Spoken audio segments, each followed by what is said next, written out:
para sa mga car owners na may smart key. Ayan. So, yung mga key fobs po natin, ito mga smart key po natin o tinatawag din mga keyless remote, meron po itong emergency key. Ayan. So although push start po itong sasakyan natin, merong ito, manual blade key. Wait, tanggalin ko. Ito po. Oh. Ayan, tatanggalin po yan. Ay, pwedeng matanggal yan. Wait, tanggalin ko lang. Ayan, tanggal. Ayan. Yung purpose nitong key na ito ay kapag nalobat po itong key fob po natin, pwede pa rin po nating mabuksan yung sasakyan. Ayan. So, example na lobat ito. Siyempre, hindi nagagana ito. Pag nalobat, ito yung gagamitin mong pang-open sa sasakyan. Itong susi na ito. Ayan, lock. Unlock natin. Yan, nabubuksan pa rin natin kahit lobat na yung remote natin. At i-share ko lang din po na kahit po ito ay lobat, mapapaandar pa rin po natin ang ating sasakyan. Ayan. So ito, working remote ito. Fully charged pa yung battery niya. Kaya kapag i-start natin itong sasakyan, ayan. So maandar yung sasakyan. Maandar. Diba? Pero what if tanggalin natin yung battery niya? Ano sa tingin nyo ang mangyayari? Aandar pa ba yung sasakyan o hindi? Ayan. Sige, subukan natin. Tanggalin ko yung battery nito at subukan natin if aandar pa rin yung sasakyan. No? Ayan, sige. Ayan, so tatanggalin ko na itong battery ng remote. Ayan.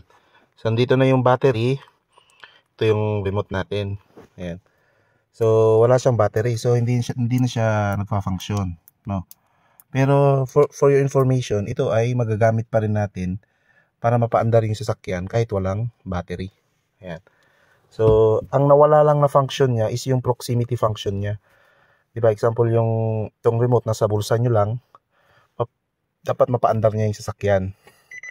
Ayan. So, hindi niya napapaandar kasi nga, wala yung battery niya. Yan po. No key detected, sabi niya. Pero, pwede pa rin nating mapaandar yung sasakyan kapag ito yung gamitin nating pang push doon sa push start. Yan. So, tignan mo wala, hindi di ba? Hindi siya nag-on. No key detected. Pero once na ito ang gamitin mong pang push, ayun. Mandar na siya. Ayan, mandar na.